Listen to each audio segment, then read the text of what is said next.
In this video, we're going to talk about budgeting. And I think one of the things that the textbook tries to get us to put together is the idea that people, personal budgeting, and business budgeting are similar. And I really kind of disagree with that. It's not that they're the way the process is different, it's what we want to do with it that's different.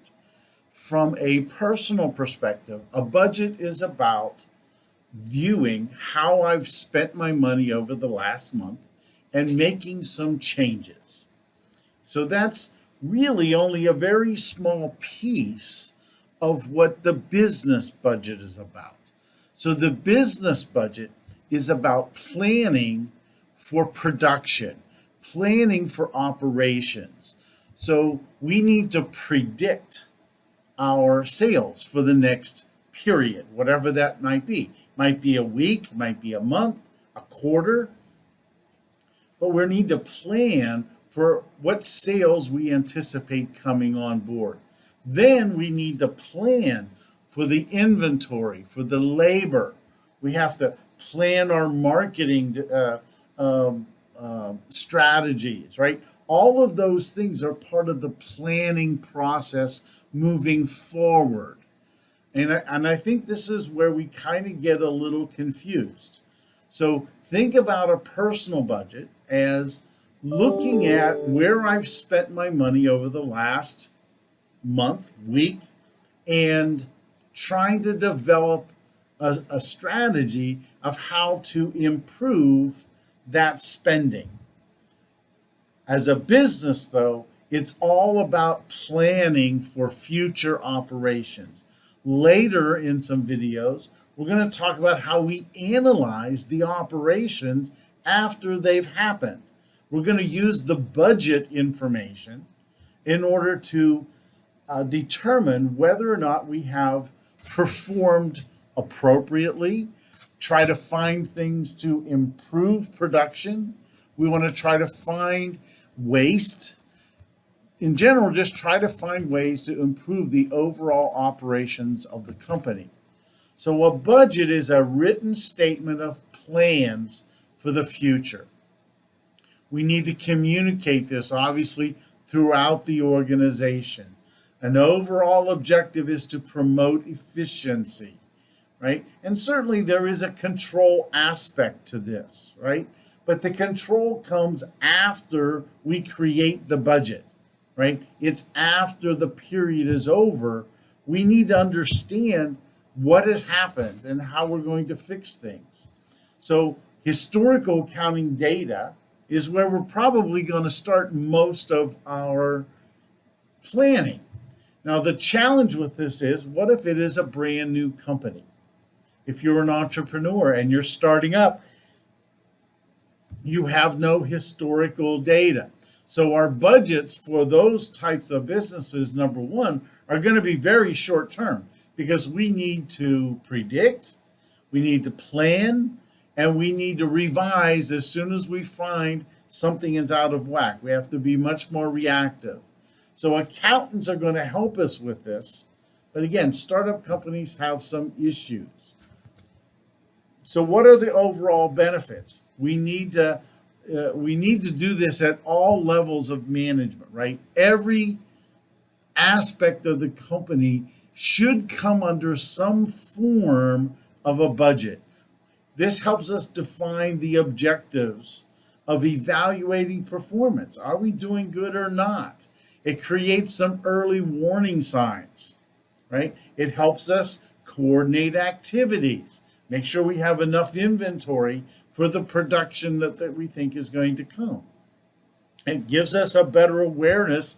They talk about management, but quite frankly, I think, as they mentioned in the next one, overall personnel of the business are going to be much more aware of what's going on if we can budget properly and communicate that to our employees. So what are we going to need? First of all, we need to have a sound organizational structure, right? We have to have a structure that works well, right? One that communicates downstream to the rest of the business so that we can define operations and we can manage it with more cooperation, if you will. We're going to use some research and analysis where we can. And of course, it has to be accepted by all levels of management, right? We have to have cooperation for this to work. So what's the length of a budget? It could be anything, right? We typically are going to have a yearly budget, right? However, that yearly budget is created by supplemental monthly and quarterly budgets. For some companies, we could even go down to the week. Not as prevalent maybe as other budgets, but we need to get this down to a time frame that it is comfortable for management, not just to plan, but to react, right? You don't want to have to wait to the end of the year and find out that you've been doing things wrong all year or there's been a problem. You want to have some intermediate types of steps to review. Again, we need to have it long enough to attain a goal, right? We need to understand that there's some seasonal aspects, right? Again, this is what the annual kind of a budget doesn't address seasonality, but when you're managing the company, you better manage seasonality, right? You need to understand how the ebb and flow of income so you understand how we're going to get inventory, how we're going to produce things. What are we going to produce during the year? So what is the basic process?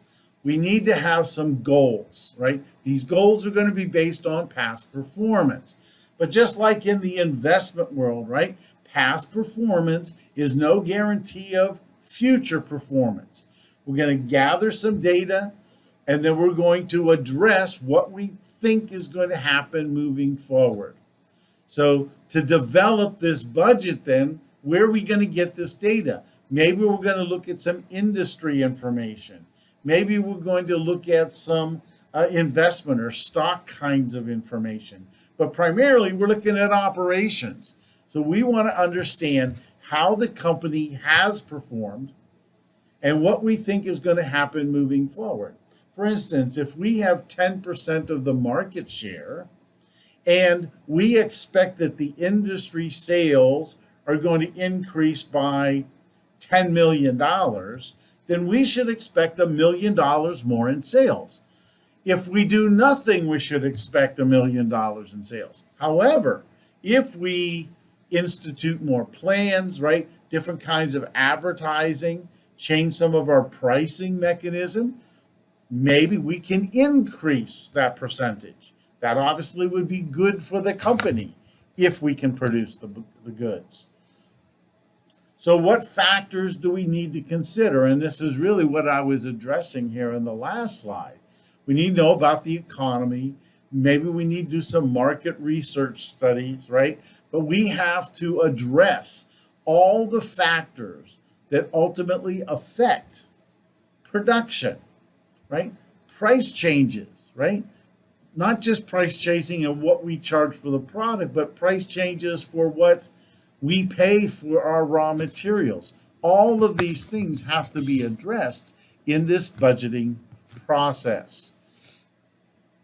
They refer to a term here called participative budgeting.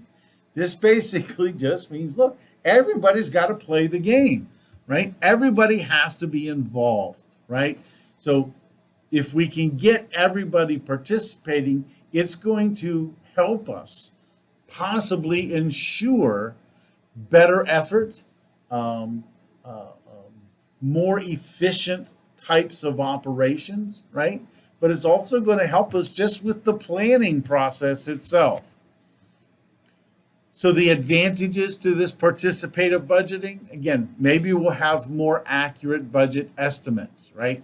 Because everybody's going to be playing the game, right? So there's going to be a tendency, they talk here about to perceive the process as fair, right?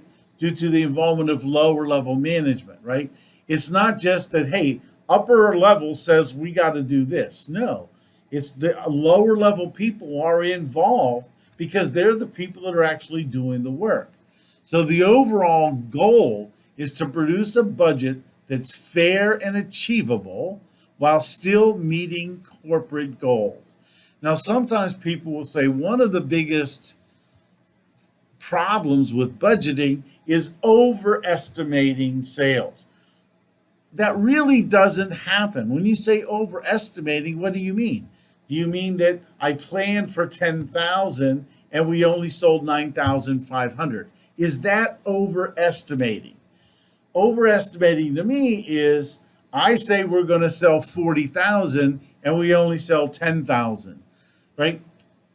Businesses don't make those kinds of mistakes when they're estimating sales. They are far more likely to be more conservative than to be aggressive when they're making those kinds of plans. The disadvantages, obviously, this takes time. Everything costs money, right? But who's working this, right? It's not the people on the floor. This is management, right? So again, this is their job. So the time that they spend managing, right, is the time they should be spending looking at and developing the budget for the company. So if we kind of look at how this works, this is what they're talking about as far as this participative budgeting, right?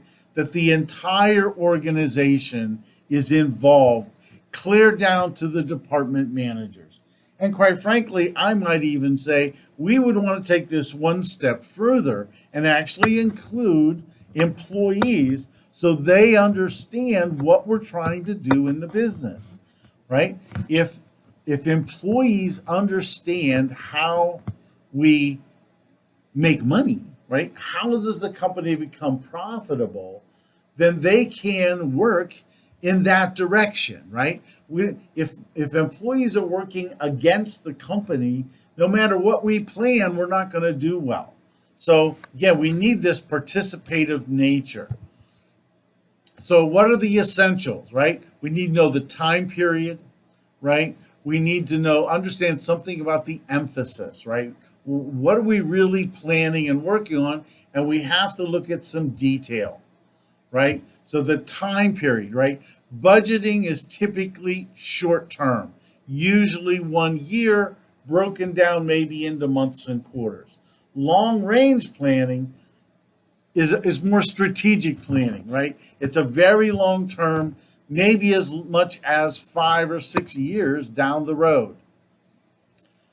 So what are we going to start with in our plans? We're going to start with something called a master budget, right? So we're going to bring all of these under budgets to the master budget. So the master budget kind of starts as kind of like a wish list. And we're going to bring that together by working down through our participating management, develop 2 other kinds of budgets, operating budgets and financial budgets, right? So operating budgets are those budgets that help us prepare the income statement and the production of our products. Financial budgets are going to look at the capital expenditures, the cash budgets, right? They're going to focus primarily on the balance sheet, where operating budgets are primarily based on the income statement. So again, the components, we start with a sales budget that creates a production budget. We then have 3 budgets, one for direct materials, labor, and manufacturing overhead. We're going to have to plan for selling administration. That's going to help us budget or plan for an income statement in the end. What do we do with that income statement? It helps us develop a cash budget. A capital expenditure budget is obviously developed. And then ultimately we create a balance sheet from this budget. So again, the whole process here is all about combining all of this information that all comes from the sales budget itself. So I hope we got the budget idea squared away. I look forward to talking to you soon.